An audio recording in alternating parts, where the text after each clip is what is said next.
आज 16 दिसंबर 2016, अगर आपको याद होगा तो 16 दिसंबर 2012 को निर्भया कांड हुआ था, जिसने पूरी दिल्ली को दहला के रख दिया था।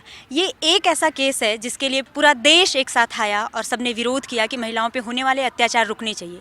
लेकिन हमें रुकने और सोचने की ज़रूरत है कि क्या एक ही निर्भया इस देश में है, या उसके बाद या उसके पहले बहुत सारी ऐसी निर्भया हुई हैं या रही हैं जिनके साथ इस तरह की अमानवीय घटनाएं घटी हैं या घट रही हैं। हमें सच में ये सोचने की ज़रूरत है कि क्यों आज के दौर में भी जब स्त्रियां निकल रही हैं बहुत सारे बिजनेस में, व्यापार में, फिल्म इंडस्ट्री में, पत्रकारिता में, हर जगह जब औरतें आ रही हैं और अच्छे काम को लेकर के आ रही हैं। आप डायरेक्शन की फिल्म में भी देखें तो लीना यादव जैसे लोग भी हैं जो इस तरह के फिल्मों के कॉन्सेप्ट को लेकर के आ रहे हैं, जो महिलाओं के मुद्दे पर बनी हुई हैं और बहुत बारीक मुद्दों का विश्लेषण करती हैं। उसके बावजूद अगर हम देखें तो क्या हमारे देश में सच में औरतें उतनी सेफ हैं या उतनी सेफ उनके लिए ये दुनिया बनी है जितनी उनके लिए होना चाहिए? क्या वह मानव मानी जाती हैं? इन सभी मुद्दों को लेकर के निर्भया की याद में 2016 उसी दिन 16 दिसंबर 2016 को नारीनामा का आयोजन किया गया है, जिसमें देश भर की वो महिलाएं जो कुछ कर रही हैं, जो आगे बढ़ रही हैं, जो अपना नाम कमा रही हैं और अपने अकेले के बल पे अपनी दुनिया को काबिज कर रही हैं, उन सब का जमावड़ा है और वो अपने अपने मुद्दों को सामने रखेंगी।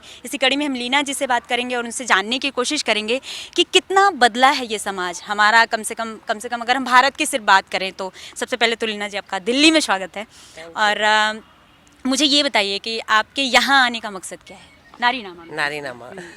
नारीनामा में अपना सपोर्ट दिखाने के लिए, और जैसे आपने अभी कहा कि निर्भया जैसे केस ना होए इस देश में, उस डायरेक्शन में बढ़ने की कोशिश के लिए। हाँ जी। एक सवाल जो सबसे इम्पोर्टेंट बनता है, जैसे अभी पास्ट को लेकर के आप पूरे देश ही नहीं पूरी दुनिया में घूमी, उसको बहुत अच्छा रिस्पांस भी मिला, हमारी अपनी सोसाइटी में भी वो रिस्पांस मिला जिसकी उम्मीद शायद आपने भी नहीं की होगी, लेकिन मिला। क्या आपको लगता है कि इससे समाज पे कुछ फ़र्क पड़ने वाला है, या औरतों की स्थिति पहले से कुछ अच्छी हुई है या उतनी ही है, या इस तरह का कुछ? ये नाप पाना बहुत ही मुश्किल है, पर इनकरेजिंग चीज़ ये है कि नारीनामा जैसे कॉन्फ्रेंसेस हो रहे हैं, इन मुद्दों पे डिस्कशन हो रही है, और डिस्कशन ही चेंज का पहला स्टेप होता है। तो उसी बात पे मैं खुश हूँ कि ऐसे मुद्दों पे, जैसे आपने कहा कि निर्भया के लिए जितने लोग उठे और अपनी आवाज़ सुनाई, वो ही बहुत बड़ा स्टेप था हमारे लिए। और उसकी वजह से जितने रेप्स रिपोर्ट होने शुरू हुए हैं, वो एक पॉजिटिव स्टेप है। तो चेंज क्या है, वो इतने जनरेशन्स की जो कंडीशनिंग है और हम उसको फाइट कर रहे हैं, वो इंस्टेंटली नहीं आने वाला है। तो ये सब छोटे छोटे कदम हैं, और होपफुली हम एक ऐसे टाइम में आ सकें जब नारियों को ये डर और ये खतरा हो ही ना। आज सुबह 11 बजे से नारीनामा शुरू हुआ है और अलग अलग तरह के सेशन इसमें रखे गए हैं, जिसमें एक सेशन आप लोगों के लिए रखा गया है जो फिल्म और उस तरह से उसमें कैसे महिलाएं आगे बढ़ रही हैं और कैसे चीज़ों को तो कर हमारा रही जो हैं। पैनल डिस्कशन है वो फीमेल गेज पे है। तो क्या हुआ है कि बहुत जनरेशन से हमने दुनिया को और अपने आप को भी एज अ महिला हमने एक मेल गेज के थ्रू देखा है। तो कहीं ना कहीं वो हमारी भी कंडीशनिंग बन गई है कि हम भी दूसरी औरतों को मर्दों की तरह देखते हैं। शायद हम अपने अपने शरीर को भी मर्दों की तरह देखते हैं। तो वो थोड़ा भी चेंज होना शुरू है। जैसे ही आर्टिस्ट, चाहे वो पेंटिंग हो, चाहे वो फोटोग्राफ हो, चाहे वो फिल्म हो, अगर आप दुनिया को और ना ही नारियों को पर मर्दों को भी एक फीमेल पर्सपेक्टिव से देखेंगे तो वो एक टोटली डिफरेंट पर्सपेक्टिव होएगा। तो हमारा डिस्कशन उसके बारे में है।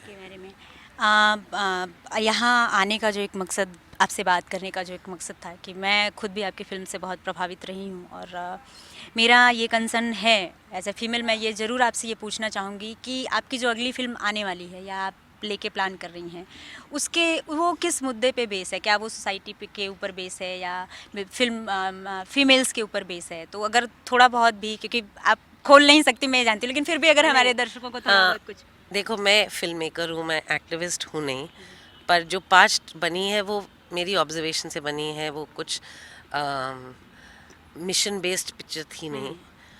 पर हाँ, मैं दुनिया को, और वो चाहे मर्दों की कहानी हो या औरतों की कहानी, मैं अपनी नज़र से as a woman of India, of this world, मैं अपनी नज़र से देखना चाहूँगी। मैं हर तरह के जॉनर को एक्सप्लोर करना चाहूँगी। तो मेरी अगली फिल्म एक बाप बेटे की कहानी है और उनके रिलेशनशिप के बारे में है, और वो मेरे पर्सपेक्टिव से है। तो जो भी है, चाहे वो जो भी कहानी हो, मैं अपने पर्सपेक्टिव से, अपने जैसे मैं दुनिया को देखती हूँ उस दृष्टि से बनाऊँगी। हाँ जी। कहते हैं कि किसी भी सोसाइटी का सबसे जो मेन हिस्सा होता है वो रिश्ते बहुत मायने रखते हैं। समाज और समुदाय जो बनता है तो वो एक एक लोगों से बनता है, एक एक कड़ी को जोड़ने से बनता है। शायद हम ये उम्मीद कर सकते हैं लीना जैसे कि वो इस बार भी जो फिल्म लेके आ रही हैं वो कुछ ना कुछ संदेश देगी हमारी सोसाइटी को, हमारे लोगों को, और वो दुनिया भर में भारत का एक ऐसा चेहरा रखेगी जो जिसे लोगों ने नहीं देखा, जो लोग नहीं जानते। तो हम पहले से ही नेशनल दस्तक की तरफ से आपको शुभकामनाएं देते हैं। और दुष्यंत कुमार की एक लाइन है, हो गई है पीर पर्वत सी पिघलनी चाहिए, हो गई है पीर पर्वत सी पिघलनी चाहिए, इस हिमालय से कोई गंगा निकलनी चाहिए, मेरे सीने में नहीं तो तेरे सीने में सही, हो कहीं भी आग लेकिन आग जलनी चाहिए। नारी नामा का सफ़र एक छोटी सी ही शुरुआत है, लेकिन एक ऐसी शुरुआत है जो ये कहता है, जिसमें स्त्रियां ये कहती हैं कि बस अब बहुत हो गया, तुमने हमारी बातें बहुत कर ली, अब हमें आगे आने दो और हमें खुद के मुद्दों के लिए खुद से ही बात करने दो। कैमरामैन रैन के साथ मैं श्वेता यादव, नई दिल्ली, नेशनल दस्तक।